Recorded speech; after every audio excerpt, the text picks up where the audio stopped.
안녕하세요. 정신분석의 락강 스터디 세미나 11. 오늘은 160페이지 질의응답부터 들어가겠습니다. 무스타파 사펑이 그림을 감상할 때 눈이 응시하기를 멈추고 휴식을 취한다는 것이냐, 이렇게 물었더니 락강이 대답하기를 외양과 그 너머의 변증법에 대해서 외양 너머에는 사물이 아니라 응시가 있다 그랬습니다. 눈이 기관으로서 위치하는 것은 바로 이런 관계 속에서다, 이렇게 얘기했습니다. 외양과 그 너머의 변증법. 외양 너머에는 사물이 아니라 응시가 있다 그랬습니다. 이 응시가 바로 진정한 의미의 실제계적 위치라고 할 수 있고,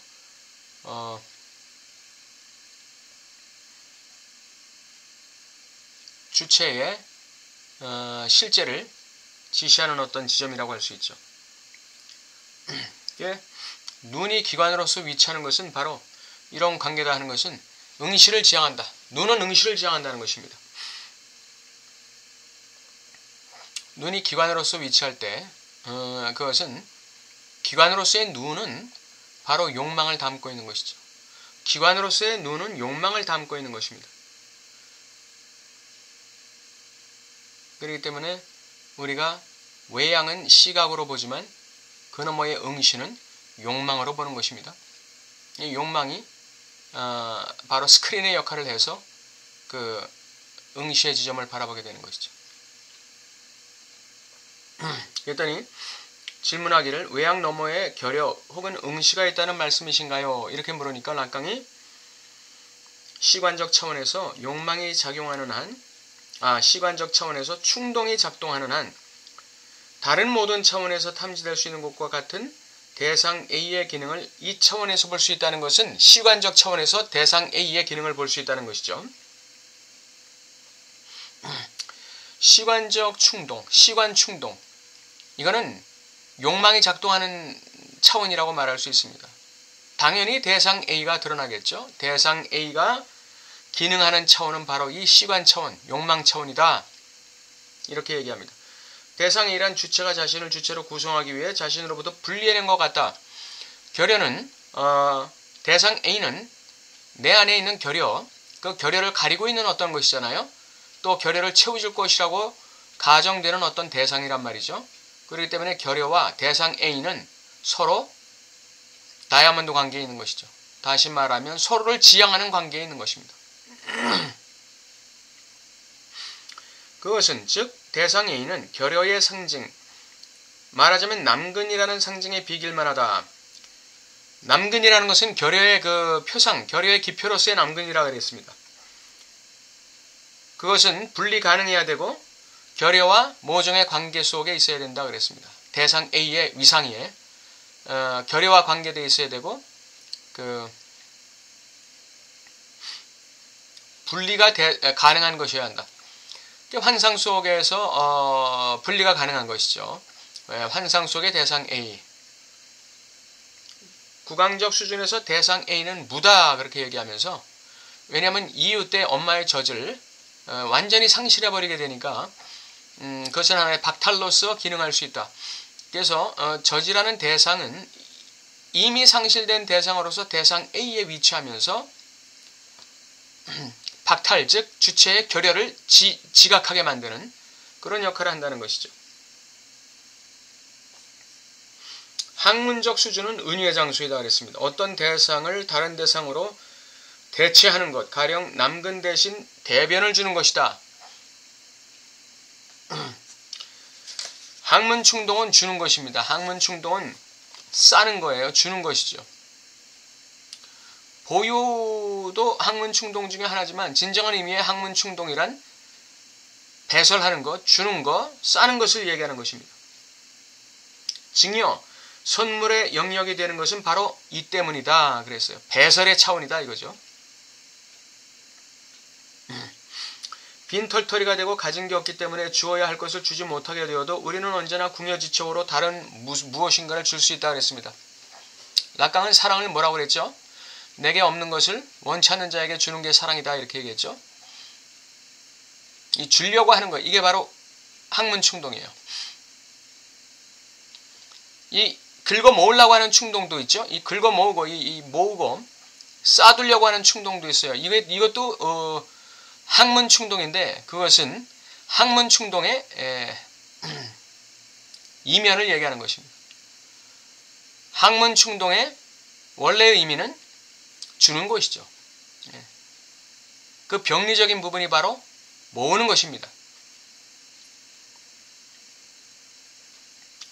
시간적 수준에서 우리는 더 이상 요구의 수준에 있지 않고 욕망의 수준에 있다. 무의식의 경험과 가장 가까운 호언 충동도 마찬가지다 그랬습니다. 이 시간적 수준이라는 것은 결국은 욕망의 수준이다. 욕망의 차원이다. 시간적 수준에 있는 주체는 시각의 주체가 아니라 응시의 주체라는 사실을 기억하시기 바라고요. 응시하는 동시에 그 응시를 상실하는 동시에 응시를 당하는 주체, 이게 시간적 차원에 있는 주체다 이렇게 얘기할 수 있습니다. 호언 충동도 마찬가지고 호언 듣는 거. 듣는 것이라는 것은 내가 호명받는 것이죠.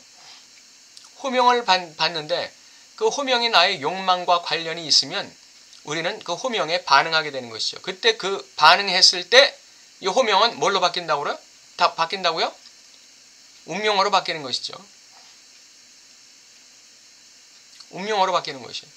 근데 내가 호명을 당했을 때 그 호명이 나의 욕망과 상관없으면 그 호명은 그냥 스쳐 지나가는 말에 불과해요. 근데 내가 호명을 받았을 때 그 호명이 나의 욕망과 연관되면 나는 주체는 그 호명에 응답하게 되는 것이죠. 그 응답했을 때 그 호명은 나에게 운명이 되어버리는 것입니다. 필연이 되는 것이죠. 호명은 나에게 우연적인 것처럼 다가오지만 그에 대한 반응을 하는 주체에게 호명은 운명, 필연이 되어버리는 것입니다. 일반적으로 응시와 우리가 보고 싶어하는 것의 관계는 미혹의 관계다. 네, 미혹이라는 것은 우리의 욕망을 자극하는 것입니다. 우리를 유혹하는데 그 유혹하는 대상이 내 욕망과 상관없으면 우리는 유혹을 당하지 않아요. 미혹할 때 그 대상이, 미혹의 그 주체, 대상이 나의 욕망과 관련될 때 우리는 미혹당하게 되는 거예요. 주체는 자신이 아닌 다른 것으로 나타나며 욕망의 주체, 그에게 보라고 주어지는 것은 그가 보고 싶어하는 것이 아닙니다. 그에게 보라고 주어지는 것은 그것은 응시죠. 미혹, 그것은 응시입니다. 욕망과 관련된 나의 욕망을 불러일으키는, 그러니까 내가 시각하는 게 아니라 내가 욕망하는 거다 이 말이에요.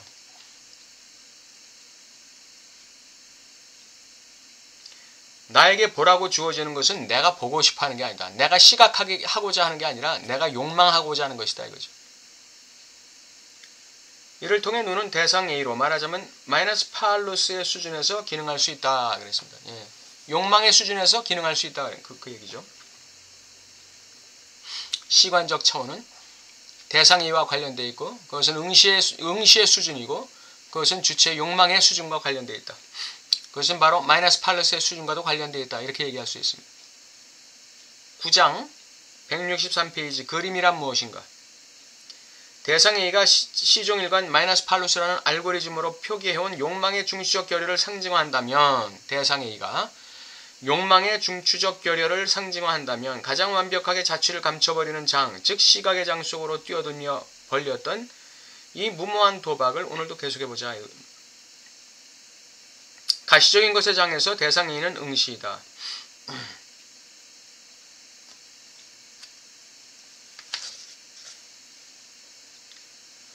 자, 다음 표에 그림이 나오는데 처음에 그 삼각형은 이런 삼각형이에요. 네. 이렇게 왼쪽이 꼭지점이 있고 오른쪽이 면이 있는 이런 삼각형입니다. 이런 삼각형. 이쪽에는 표상의 주체가 있어요. 이 표상의 주체는 바로 시각 주체를 말하는 것입니다. 시각 주체, 표상의 주체, 시각 주체, 보는 자를 얘기하는 것이죠. 그리고 요 가운데, 요 꼭지점으로 가는 그 가운데에 이미지가 있어요. 이미지. 그리고 끝에 대상이 있어요. 사물이 있죠. 그럼 우리는 사물을 볼 때, 예를 들어서 내가 코끼리를 볼 때, 나는 코끼리에 대해서 가지고 있는 나의 선제적인 이미지를 가지고 보는 거예요. 코끼리를 볼 때 나의 선제적 이미지라는 그 스크린을 통해서 코끼리를 보는 거예요. 내가 태양을 본다 할 때, 내가 태양을 볼 때 그것은 내가 태양에 대해 가지고 있는 나의 고유한 이미지, 선제적 이미지를 가지고 태양을 보는 거예요. 그러면 나의 선제적 이미지로 본 태양과 실제 태양이 같을까요? 같지 않죠. 내가 어떤 사람을 볼 때 그 사람에 대한 나의 선입견이나 그 사람에 대해서 내가 가지고 있는 선제적인 어떤 이미지에 의해서 그 사람을 본단 말이에요. 근데 그 사람이 실제적인 모습은 내가 보는 이미지로서의 그 사람과는 다르다 이거죠. 그러니까 이 시각은 주체, 시각 주체는 이건 상상계예요. 이거는 있는 모습을 그대로 보질 못하는 것이죠. 이거는 상징적으로 보지 못하는 거예요. 내 이미지를 가지고 보는 것이기 때문에. 반대로 반대 삼각형이 있어요. 오른쪽에 꼭지점이 있고 왼쪽에 면이 있는 것이죠. 이 삼각형의 가운데에는 스크린이 있어요. 그리고 끝에는 대상이 있고, 그리고 이 면에는 그 광원이 있어요. 광원, 빛.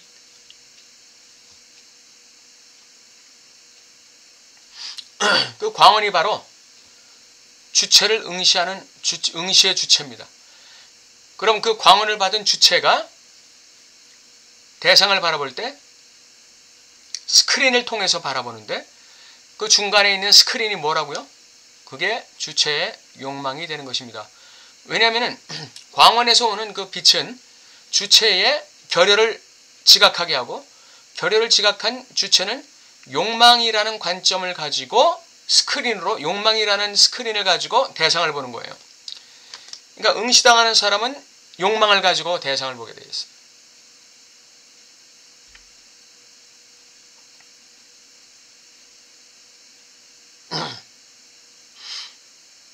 아버지에게 응시당하는 아들은 욕망을 가지고 책을 보게 되어 있는 것이죠.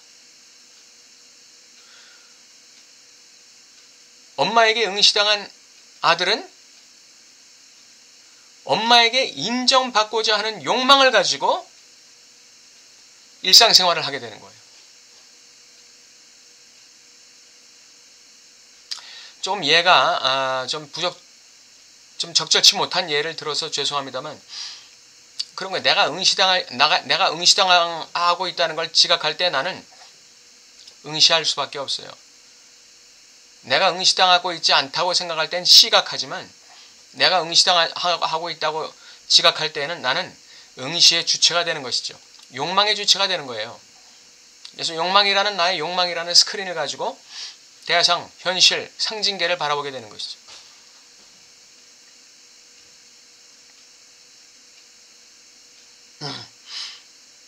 나의 꿈을 바라볼 때도 내가 어떤 꿈을 가지고 있다고 합시다. 근데 지금 그 꿈을 가지고 있는 상태로 그냥 무감각하게 지내고 있는 거예요. 그런데 내가 잘 아는 어떤 사람이 그동안 굉장한 노력을 해가지고 어떤 성취를 이루었다고 합시다. 그러면 나는 그 사람을 통해서 빛을 받게 되는 거예요. 응시의 빛을 받게 되는 것이죠. 그러면 그 응시의 빛을 받아서 나는 내 꿈을 바라볼 때 어떻게 바라보죠? 욕망을 가지고 바라보게 되는 거죠. 쉬운 말로 말하면 도전받는다 이거죠. 상대방의 성공과 성취에 의해서 내가 도전을 받는 거예요. 그래서 내 꿈을 이제는 그냥 무지무각하게 바라보는 게 아니라 욕망을 가지고 바라보는 거죠.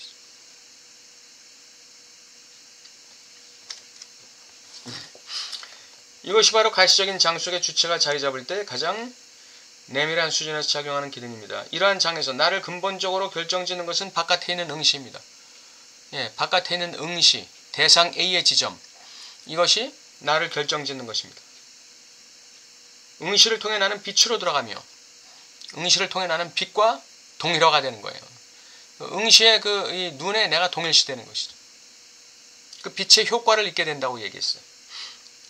그래서 응시는 빛을 구현하는 도구가 되고 그 도구를 통해 나는 사진 찍히게 된다 그랬습니다. 빛에 의해서 나는 빛을 구현하는 도구가 된다. 그 응시의 광원으로부터 나를 비추는 그 빛을 갖다가 내가 반사시키는 광원이 되는 거예요. 작은 광원이 되는 거예요.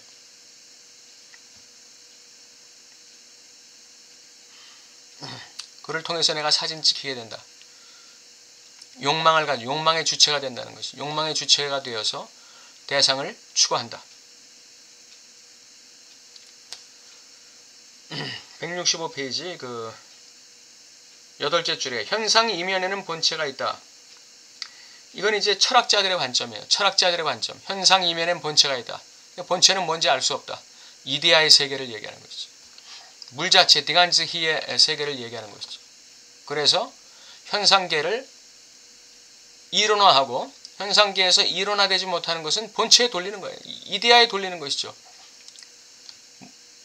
물 자체에 돌려버리는 것이죠. 그러니까 논리화가 되지 않을 것이 없는 거예요. 모든 사물들은 다 논리화, 이성화, 합리화가 되는 것이죠. 이게 철학의 세계예요.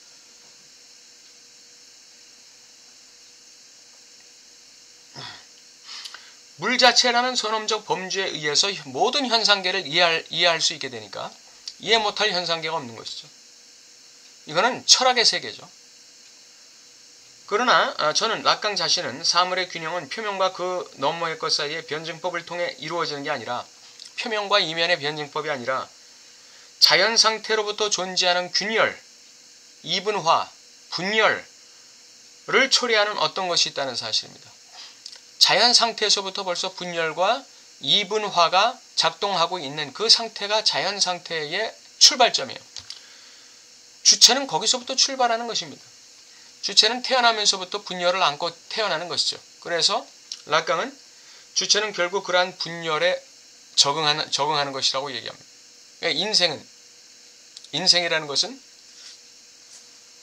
주체의 분열에 적응하는 과정이다. 이렇게 얘기할 수 있죠. 그렇다고 해서 주체가 자기 못난 대로 살아간다 이런 뜻은 아니겠죠.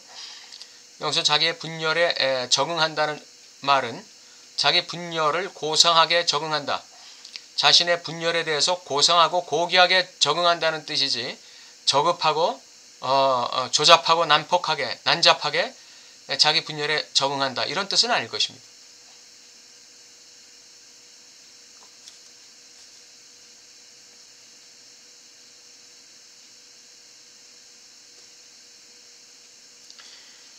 우리가 서로에게 매혹되고 서로에게 매력을 느끼는 것은 바로 우리가 펼쳐내는 위장, 변장, 위협에 의해서 위협적인 몸짓, 싸울 때 위협적인 몸짓, 그 나를 갖다가 부풀리는 행동, 나를 갖다가 매혹시킬 때에는 상대방에게 나를 어필할 때에는 위장하고 변장하는 방법을 통해서 나를 어필하게 되죠. 그래서 우리가 누군가에게 미혹당하거나 매력을 느낀다는 것은 바로 그 사람이 입은 위장의 변장에 속아 넘어간다는 걸 얘기하는 것이죠. 그러니까 미혹의 세계는 상상계죠. 미혹의 세계는 상상계고 시각의 세계입니다. 보이는 대로 보고 미혹당하는 것이죠. 보이는 대로 수용해서 미혹당하는 거예요.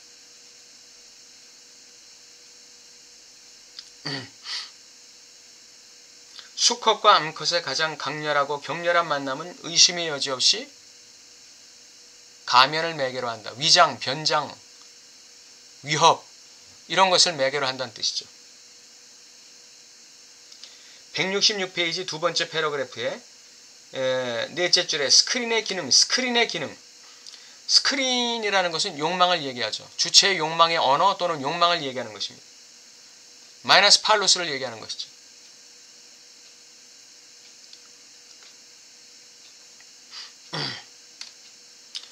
주체는 동물과 달리 이러한 상상적 포획에 완전히 사로잡히지 않습니다. 주체는 거기서 자신의 위치를 파악해냅니다. 그것이 어떻게 가능할까요? 그것은 주체가 스크린의 기능을 분별해서 그 기능을 가지고 유희하는 한에서 가능합니다. 실제로 인간은 그 너머에 응시가 존재한다는 듯이 가면놀이를 할 줄 압니다. 여기서 스크린은 매개의 장소입니다. 동물은 그 위장, 변장, 위협에 그대로 속아 넘어가요. 그래서 암컷, 수컷의 짝짓기가 이루어지죠. 그러나 인간은 그렇게 상상계적으로 포획되는 동물은 아니라는 거예요. 스크린의 기능을 분별해낼 줄 안다. 인간은. 그러니까 스크린의 기능을 분별해내지 못하는 사람은 동물과 같은 존재예요. 스크린의 기능을 분별해내서 이 스크린의 기능을 사용할 줄 아는 사람만이 주체죠. 인간 주체죠. 예를 들어서 내가 아주 아끼는 후배가 하나 있어요. 혹은 내가 아주 자랑스러워하는 아들이 있어요. 그래서 내가 이룩한 사업체에 내 아들을 지금 부장으로 지금 영입하려고 그래요. 또는 내 후배를 부장으로 영입하려고 그래요. 너무 마음에 들어서, 내 마음에 너무 들어서 부장 자리에 앉히려고 그래요. 그런데 이 부장 자리가 내가 매혹될 만한, 내가 매력이 있다고 느낄 만한 그런 사람을 아무나 앉힐 수 있는 자리인가요? 이 부장 자리는 그 부서에 대한 전문성이 있어야 할 거 아니에요? 그러니까 이 사장은 나는 내가 아끼고 매력 있게 여기는 그 후배를 이 부장 자리에 앉을 만한 그릇이 될 때까지 내 회사에서 어느 정도의 훈련 과정을 거치게 만들지 않겠습니까? 이게 스크린의 기능입니다. 나의 욕망의 기능입니다. 나의 욕망이 여기서 스크린처럼 작동하는 거예요. 이 매력 있는 내 후배를 그대로 부장 자리에 앉히는 게 아니라 이 후배를 어느 정도 경험을 시키고 어느 정도 공부를 시켜서 부장의 역할을 감당할 만한 그런 상태로 만들어서 부장 자리에 앉히는 것이죠. 이것이 이 욕망의 주체로서의 스크린의 기능이에요.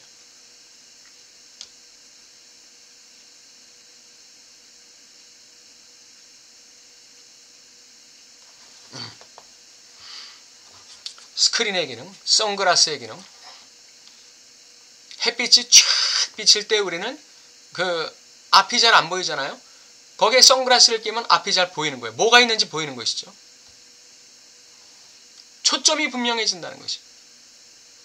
선글라스, 스크린, 이것은 내 욕망의 초점이 분명해지는 거예요. 대상을 향한 나의 욕망의 초점이 분명해지는 것입니다.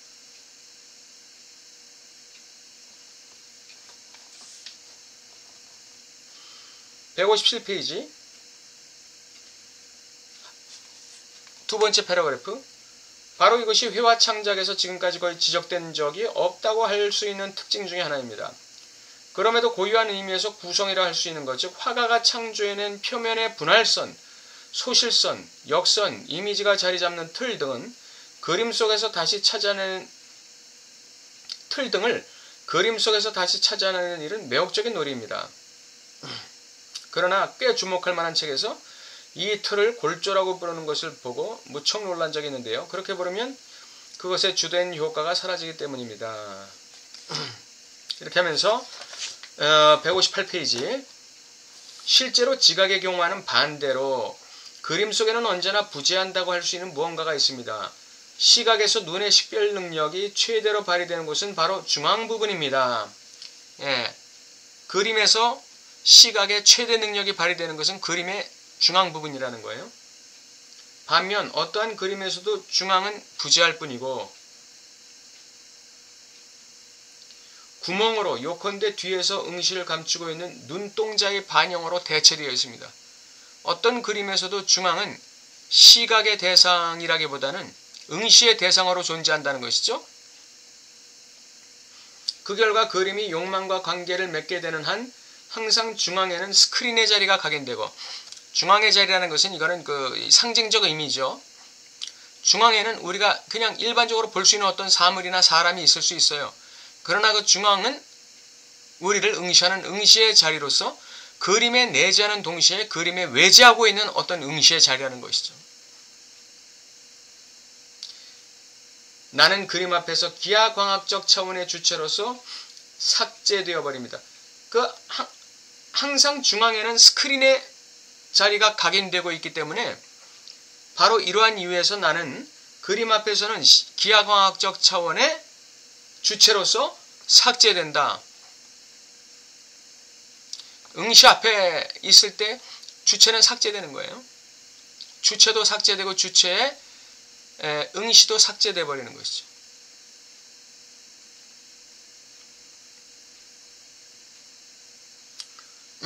소의 주체, 결의의 주체.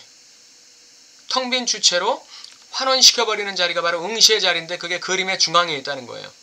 근데 그 그림 중앙에 있는 그 자리가 바로 스크린의 자리고 내 욕망이 작동하는 자리고 그 자리는 그림 중앙에 있지만 그림 밖에서 나를 응시하고 있는 그 그림에 내재하면서도 그림에 외재하는 응시의 지점, 이 지점이 바로 스크린의 지점과 일치한다는 거예요. 그게 바로 주체의 욕망을 불러일으키는 대상 A의 자리다. 대상 A의 자리. 결의의 자리, 대상 A의 자리, 욕망의 자리, 스크린의 자리 다 같은 얘기죠.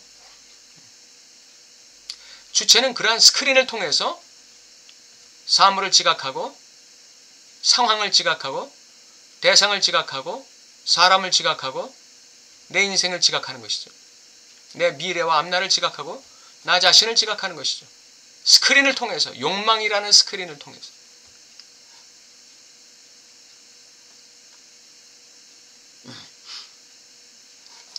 오늘 168페이지 1번까지 마치겠습니다. 감사합니다.